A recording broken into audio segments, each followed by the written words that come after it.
Hey there, Wargamers. This is Austin with Death Ray Designs, and on the 5th day of Christmas, we're gonna have fun with stencils.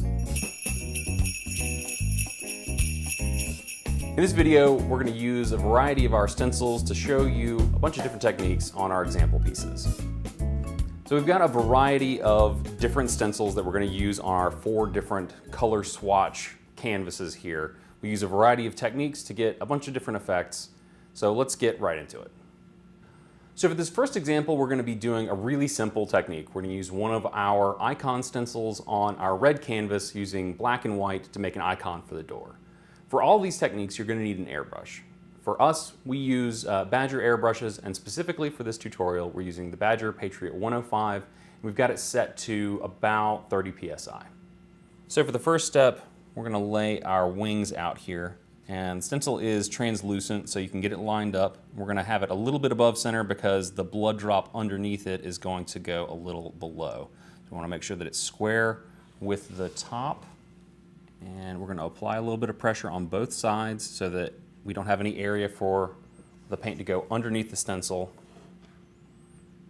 And we're going to start in slow. Applying just a little bit at a time. I'm going to move my finger over a little.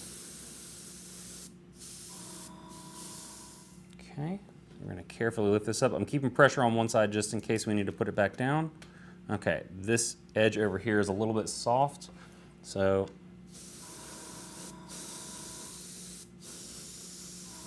okay, there we go. Let's check it one more time. Okay, and that looks great. You can also see around the perimeter here that we've got some overspray. So if you were actually doing this on a vehicle, you'd want to mask off more than what's just under the stencil, just because you're likely to get some extra paint on your vehicle that way.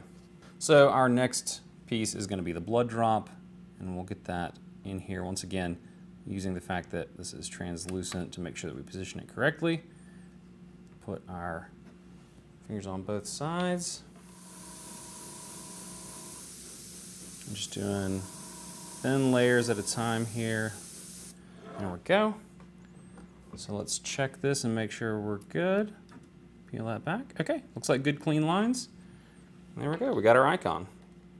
So this is really simple so far, and you can do a ton of these really quickly, but it can also just be the starting place for this type of stencil work. You can add edge highlighting or all kinds of other freehand detail. You could even add gem effects to the blood drop and do pretty much anything you want to. So let's move on to the next one. In this example, on our blue canvas, we're going to be adding a few different stencils to get a combined effect to make something that looks a little bit more orky. So we want to do a couple of different effects here. We're going to put some iconography in the door, and we're going to put a little bit of checker pattern underneath it. So we're going to start off masking off the bottom edge of this, just under the door. And we're going to use the straight edge of the stencil to do that. You can also use masking tape for this part, so whatever works better for you. So for this first part, I'm using some off-white, just any old beige will do, something fairly light though.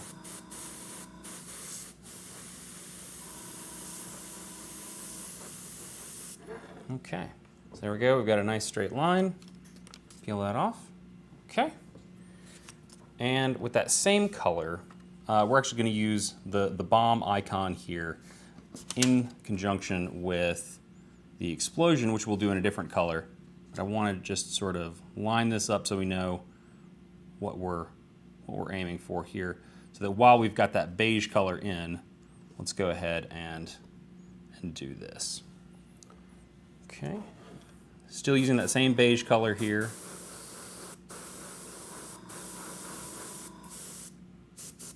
A little bit at a time. There we go. And there we go. We got our little bomb. And we're moving on to the next color.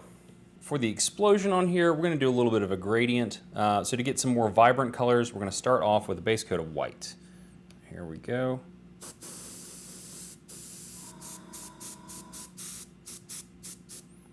Doing white here is going to make our brighter colors like yellows and oranges pop a little bit better. Because if we put those down over the blue, they're going to mix with the blue and you're going to get like weird green colors, and that's not what you want. Okay, so there we go. There's our white, and we're gonna switch colors over to yellow. Once that first layer of white is completely dry, we're gonna put this back down as precisely as we can back on top of this. If you were doing this on a larger surface where you could tape this down more easily, I would suggest doing that. So there we go. We've got some bright yellow loaded up in here, and we can more or less just go over this whole thing.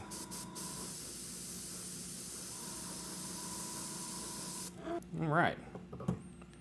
So now we're gonna move on to the orange. Okay, so now that's dry, we're gonna match this back up again. And this time with the orange, we're gonna try to just hit the bottom sort of 2/3 of it. We wanna leave yellow up near the top so that we still have a nice transition up to that bright yellow. So we start getting in like this, and then we'll have just a tiny little bit of red at the bottom. Last time on this, once again, making sure that we're lined up exactly. We just want to barely put a little bit of red down there at the bottom.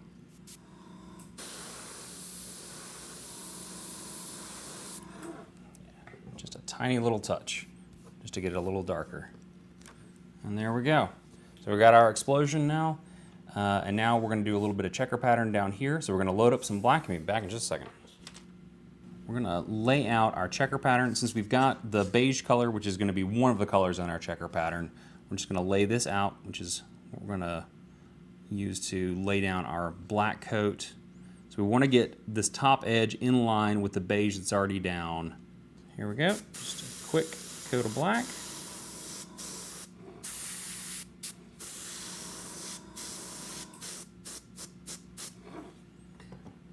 Okay, so now peel this off. And then we'll just move on down a layer. And we're going to be setting this such that the corners match up, and we're spraying the alternate pattern on the next row.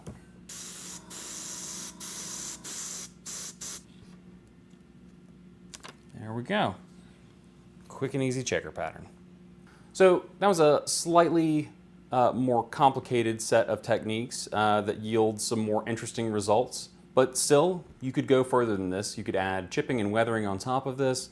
You could even mask off different parts of the bomb to have a different colored nose cone or different colored fins. You could do shadowing on each of those different squares in the checker pattern if you really wanted to. Sky's the limit. You can do all kinds of stuff on top of these and layer them up and do all kinds of effects. So let's move on to the next one. So in this one, we're going to do a more traditional camo. We're going to be using our organic stencil, and we're going to use that for all of the three colors that we're going to apply to this yellowy beige canvas. So our first color is going to be a dark green on top of this, and we're going to probably get a lot of area covered. So we're going to use some of the bigger gaps in our stencil here, and we might even do a couple of passes with it, just because we're also going to be covering it over with a dark brown and a black. So we want to have plenty of green that'll still show through after we put those other two layers on. So let's just start off with this, and that'll help break the regions up a little bit here.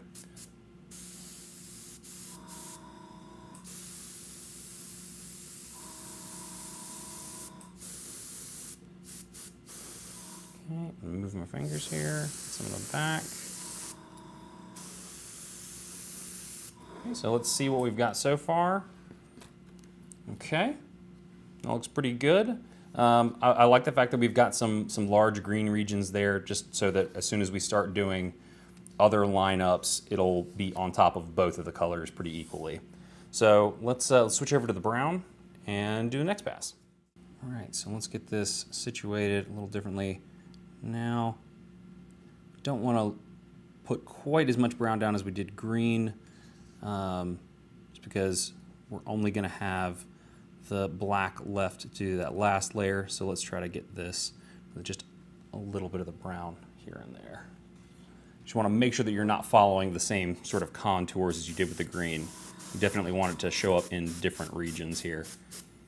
And because we're going over two very different colors now, you may have to go over this more than once to get a solid coat. But take it nice and easy so that you don't underspray on the stencil and get fuzzy lines. You want this to be as crisp and clean as possible. So just be patient, sort of dance your fingers around as you go, making sure that you're holding down as much of it as you can to avoid underspray. So we've got our 3 colors down now, and our 4th color is going to be black.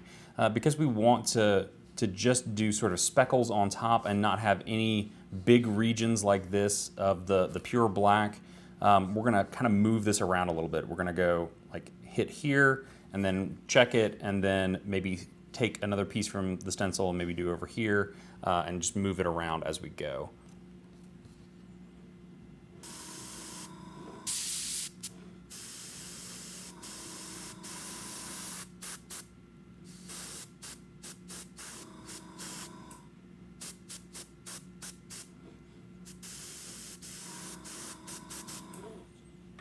Okay, let's see what we got so far. Oh, stuck my finger. Okay, so we've got some around the perimeter. So let's try to fill in some in here, and we're gonna try to stay away from the edges so that we don't get anything too wild around the edge there.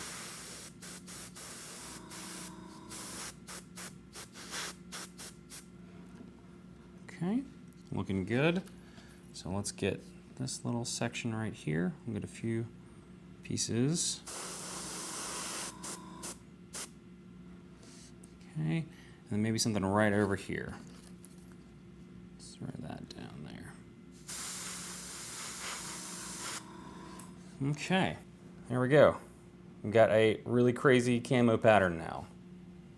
So we've got our camo pattern, but if I'm completely honest on our demonstration one, I think that the pattern might be a little bit tight for a vehicle side. This might be good for like large infantry troopers or maybe small elements on the side of a vehicle, but I wouldn't do the entire vehicle that way unless you're planning to do some color differentiation or just have it in segments. I think that this would be maybe too busy a pattern for a whole entire vehicle. You could also tone it down with a lot of dry brushing or maybe washing to try to bring it back towards a more normalized tone. But overall, it's a quick and easy process, and you could also just use 2 or 3 colors, and that'd probably simplify it significantly. For this one, we're gonna do something really simple, but we're gonna highlight how useful the pattern stencils can be for large areas. We're just gonna do a really simple gradient in gray, and it's a great starting point if you're gonna do a lot of extra details or put decals on your vehicles. So we've got our gray loaded up, and I'm just gonna get our stencil in place here. Okay. Just want to make sure that however we want this lined up, we get it symmetrical, if that's what you're going for. Okay, so we're going to hold that in place up here, and I'm going to do a little bit of a transition. So we're going to go heavy at the bottom and go lighter at the top so that it goes darker as we go up. Just going to make sure that we hold this in place and we don't get any wobbling going on. Okay, there we go.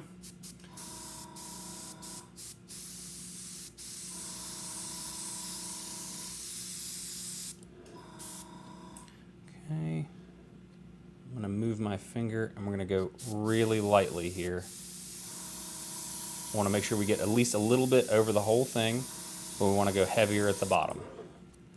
So, we've got this scale pattern on this, and we're much brighter at the bottom than we are at the top. And you could do a lot more with this now. You could go a lot more soft throughout the whole piece and just do more stencils on top of it. Like you could put an icon over the door, or you could do decals. At this point, you could also wash it or use a ghost tint to change the color on the whole thing.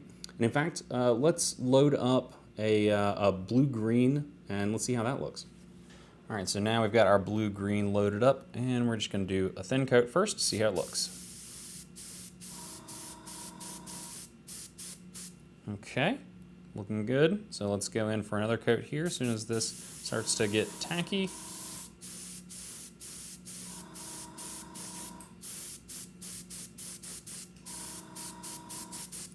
Okay. Just spraying a little air to keep this dry. And one more coat. All right, fantastic.